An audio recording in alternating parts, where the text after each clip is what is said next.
Like Yes. for a small country, Mm. there's a lot of like I Mm. suppose there's a lot of you'll have an endless supply almost in an almost I macabre know, way it's a worrying of thing. but I think it's more than the murders. Like even if you look into that missing triangle in Ireland, Yeah, you have 60, 70, maybe 80% are missing more so than bodies found. And I yeah. think that's, there's because people know obviously like all these Well, there is. That's what I women feel. that were murdered. Somebody out there knows something. Coming back to the missing triangle and the suspect that has been a suspect for many, many, many. Yes. Yeah. I was only listening to another podcast there a couple of days ago that the Irish Independent had done, and they had interviewed a forensic scientist Right. that has lobbied the Garda Commissioner to do a dig in an area of ground that's only 400 metres from said suspect's house where he lived at the time, right? Yeah, they have done something like 12 years of research in the area, and they found that there's an unmapped lead mine in this they said it's a remote wooded area, and they brought down 3 separate cadaver dogs to that area, trained cadaver dogs, and they all individually kind of, whatever they do, they reacted, I suppose is the word, Right.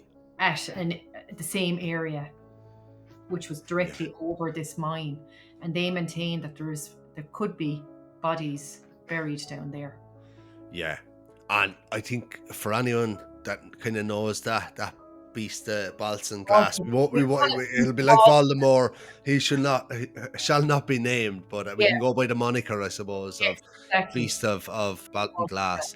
Yeah. Again, like I think that's a fascinating case, and I suppose from my own with the Instagram page and all, I think what's beautiful about your work is you kind of come from the victims, so you're looking at like Fiona's case and stuff like that. I think, and what I got stick for a lot was with the Instagram page was I came a lot from the serial killers or the psychopaths kind of point of view, and I got a lot of stick that I was glamorizing it and stuff like that, which I wasn't. It was building awareness, Yes. but and it was more so showcasing that like these individuals exist out there, and there's a podcast I listen to. The story of the victims. I mean, you have to tell the story of the perpetrator as well. Yeah, they're intertwined in a kind of insidious way, really. They are, and will forever be. Yeah, unfortunately, they are. Just another kind of like if you've heard of that term, the dark triad, where it's like psychopathy, narcissism, Machiavellianism. It kind of all intertwined. It's like the tip of the spear with him. It all gravitates into one personality, which is deadly dangerous, very rare, I think, as well, which is worth mentioning. Very rare. It was such a big deal about the missing triangle back in the 90s, and the subsequent, obviously, coverage of the Beast of Baltinglass is because, I suppose, if it's rare in America, it was unbelievably rare in Ireland. Yeah, definitely. Ever heard of, really, the fact that I suppose if he is responsible for any of them, that he's never been actually caught and jailed. Like, I mean, getting back to Deirdre Jacob there, and I'm only talking about her because I'm doing her, I suppose, at the minute. I'm doing her story, so it's kind of fresh in my brain. But Knowles, maybe give a kind of summary of that story, kind of just for the listeners as well, and kind of just so we have a good picture of what happened. Of course. Deirdre Jacob was a young girl who was, say, training as to be a teacher in college in England, and she was home for her summer break in Ireland. I think it was 1998, would I be right? Yes, 1998.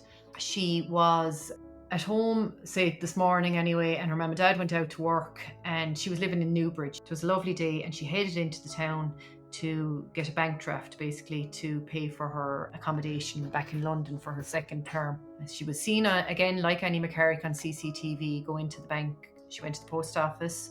She went then to visit her grandmother who lived in the town, and she walked home, and she was seen by something like 5 or 6 different witnesses on her walk home. It was a warm summer's day at about 2:30, 3 o'clock in the afternoon, so on a main road, so cars passing. A very unlikely place where you think somebody had absolutely vanished without a trace, but that's what happened to her. She was last seen by the last witness at her entrance to her home, and that was it. She has literally never been seen again to this day. And It was known that, I suppose over subsequent investigations, that the Beast of Baltinglass was working in that area at the time. On the CCTV in the bank, they had identified everybody else in the CCTV except this one man who looks scaringly like the Beast of Baltinglass standing behind her. They sent that off for facial recognition and all that, and they came back saying there was a high probability that it was him. And this was all sent off anyway to the DPP, or Director of Public Prosecution, to see would there be a case there. He came back and said there wouldn't be a case, that there wasn't enough evidence. This was only last year. He also seemingly snitched to some of his jailhouse inmates when he was incarcerated previously, that he had disposed of Deirdre Jacob. And that's the narcissism again, like, because it's it comes out in so many forms, but you see it across the whole spectrum of killers, serial killers, whatever they may be. That kind of need to tell and say is always permeates out in some way, and sometimes it's the likes of BTK with the floppy disk. Yes, it's this jailhouse kind of gloating. Yeah. But still, with all that, I suppose again, he told another inmate seemingly that he had killed her, and that how he got her into the car was he had stopped up at the gate and asked her for directions. He pulled out a map. She leant in through the passenger seat window, and he pulled her in through the passenger seat window onto the footwell. I don't know how you could do that, but that's what he said he did. Now, I suppose if you're a big, strong guy, you probably could if she was leaning in over the window looking at the map. But and Newells, is there anything like the Gardaí can do with that sort of, or is it hearsay? It get thrown out straight away? They're signed statements that they did give to the Gardaí, these inmates, But I suppose, I don't think the guards kind of hold jailhouse confessions very high. True. Yeah. And as regards, the I don't know why the Gardaí won't do that dig near his home, because to me, the guy I was listening to, he sounds very professional, and they have done it really. There was 7 or 8 scientists working on this, highly seemingly professional, scientists, and the guards basically told him it was all hearsay and gossip, and that they weren't interested in doing a dig in that area. But he's convinced. He said he's convinced that there's remains of some description there. Well, hopefully, I suppose maybe awareness to something like that will kind of help, get traction, because I think for anyone that knows that case of that individual we're talking about, knows, there's probably something far more sinister. Number one, driving that sort of mentality, and there's definitely more. Absolutely. There's more skeletons in the closet, for want of a better phrase.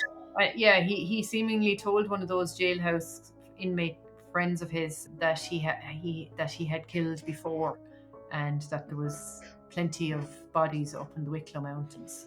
Yeah, I can imagine. And is that said individual, I think, has left Ireland from last I read anyway? Or from what I read, he is allegedly living in London now and has a new partner. So go figure. Yeah. He was in Spain seemingly before that, but he's moved and he's working as a carpenter in London. So if any of your British friends are listening now, just be aware of what they're getting into, their DIY.